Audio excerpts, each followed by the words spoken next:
اللہ اکبر، ہندوستان میں بھی 6 اور 8 سال کے بچوں کو اللہ اللہ منکرین اسلام جیل میں دیکھنا پسند نہیں کرتے، لیکن جن پر نماز میں درود پڑھا جاتا ہے ان شہزادوں کو جیل میں ڈالا جا رہا ہے، قید میں ڈالا جا رہا ہے۔ پھر لوگ کہتے ہیں کہ ان کا قصور کیا ہے؟ میں آپ سے پوچھنا چاہتا ہوں، اگر انصاف دنیا میں موجود ہے، حقائق دنیا میں موجود ہے، سچائی دنیا میں موجود ہے، لوگ اندازہ کریں آخر شہزادوں نے بگاڑا کیا تھا؟ امام مسلم نے بگاڑا کیا تھا؟ امام حسین نے بگاڑا کیا تھا؟ صرف دین کی بقا اور تحفظ کے لیے خاندان اٹھا تھا، باقی اور چیز کیا تھی؟ لیکن اللہ اکبر، ابن زیاد بدنہاد بانی فساد، اس ظالم نے کہا کہ لے جاؤ اور قید میں ڈال دو، یزید کو خط لکھتا ہوں، جو حکم دے گا اس پر عمل کیا جائے گا۔ لیکن یاد رکھنا اللہ اکبر، ایسا ضرور ہوتا ہے کہ اہل انصاف کے گلستان میں کانٹے بھی کھلتے ہیں اور کانٹوں کے درمیان کوئی چپکے سے پھول کی کلی بھی مسکراتی ہے، ایسا ہوتا رہا ہے۔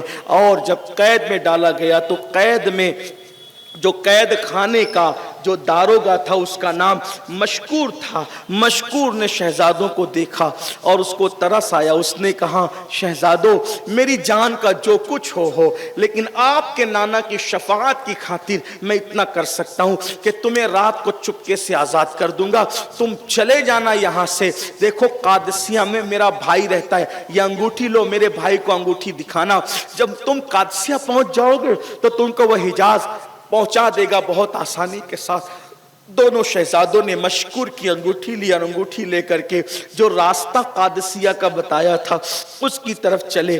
پھر راستہ جو ہے وہ بھول گئے، ننھے تھے، عمر چھوٹی تھی، خیال نہ تھا، راستہ بھول گئے۔ ننھے بچے کب تک چلتے؟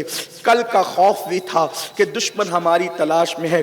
بالآخر ایک جنگل میں دیکھا کہ اب کریں تو کیا کریں، رات کٹ رہی ہے، رات ختم ہو رہی ہے، پھر پکڑے جائیں گے۔ تو ایک چشمہ نظر آیا، بڑے بھائی نے چھوٹے بھائی سے کہا نماز فجر کا وقت ہے، وضو کر کے فجر پڑھ لیتے ہیں، اور جب فجر کا جب تک نہیں پھوٹتی تب تک انتظار کر لیتے ہیں۔ دونوں شہزادوں نے انتظار کیا، فجر کی نماز پڑھی، نماز فجر پڑھ کر چشمے کے کنارے دیکھا بڑا سا درخت تھا، اس میں کھو تھی، ایک بڑی سی کھو تھی، کھوکھلا تھا وہ درخت، اس میں چھپ کر کے بیٹھ گئے۔ قسمت کا کیا کہنا، اللہ اکبر، تقدیر کی تلوار سروں پر سب کے لٹک رہی ہے، تدبیر ختم ہو جاتی ہے اور ہمیشہ تقدیر غالب آتی ہے۔ دونوں شہزادے اس درخت کی کھو میں چھپ کر کے بیٹھے ہوئے اور اسی عالم کے اندر وہ کوئی خاتون جو ہے چشمے پر تالاب پر پانی بھرنے کے لیے آتی ہے، جیسے ہی اپنی مٹکی جو ہے اس نے تالاب میں ڈبویا تو ڈبوتے وقت اس نے دیکھا کہ بڑی خوبصورت سی حسین و جمیل شکلیں پانی کے اندر اس کا عکس جمیل نظر آ رہے ہیں۔ مڑ کے دیکھا تو دونوں شہزادے پوچھا کون ہو؟ تھر تھرانے لگے، کل کا انجام سامنے تھا، دونوں شہزادے تھر تھرائے اور انجام سامنے تھا، بید کی طرح کانپنے لگے۔ اس کنیز نے کہا چہرے سے تو شہزادے معلوم ہوتے ہو، بتاؤ کون ہو، لیکن اتنا یاد رکھنا اگر نہ بتاؤ گے پھر بھی اہل ایمان کی ناک کی خوشبو ضرور خون رسول کا اندازہ کر لیتی ہے۔ بتاؤ آل فاطمہ ہو، آل رسول ہو، رسول اللہ کی خاندان سے ہو؟ اتنا سننا تھا کہ دونوں شہزادے کی آنکھیں برس پڑی۔ کیسے پہچانا؟ ایمان والوں کو پہچاننا، بلکہ یوں کہہ لیں اپنے الفاظ میں، جوہری کو جوہر پہچاننے میں کوئی مشکل نہیں ہوتی، سونار کو سونا پہچاننے میں کوئی دقت نہیں ہوتی۔ اس نے سینے سے لگایا، شہزادوں بتاؤ کون ہو؟ امام مسلم کے یتیم ہے۔ اچھا آپ میری مالکہ اہل بیت کی بڑی شیدائی اور دیوانی اور عاشقہ ہیں، چلو اس کو جب پتہ چلے گا کہ سیدہ کے لال میرے گھر آئے تو مجھے انعام دے گی اور مجھے بھی خوشی ہوگی۔ دونوں شہزادوں کو لیا اور لے کر کے جیسے ہی گھر پہنچی اور اپنی مالکہ سے بتایا، دیکھو یہ سیدہ کے گھرانے کے پھول ہیں، مسکراتی ہوئی کلیاں ہیں، اور شہزادے تھے بڑے خوبصورت حسین و جمیل، لیکن چلتے چلتے لباس پر گرد و غبار تھی، زلفیں گرد و غبار میں اٹی ہوئی تھی، چہروں پر بھی جو ہے وہ اللہ اکبر حالات کچھ سفر کے آثار ظاہر تھے۔ جیسے ملے تو اس نے منہ دھلایا، کپڑے دیے اور کھانا کھلایا، اور کھانا کھلا کے کہا شہزادوں میں آپ کی دادی کی کنیز ہوں، ایک کام کریں اس گھر کو اپنا ہی گھر سمجھے، یہاں رہے۔ دشمنوں کے شہر میں کوئی مامن مل گیا، پناہ گاہ مل گئی، تو دونوں شہزادے جو ہے ایک کمرے میں تھے۔ ایسے میں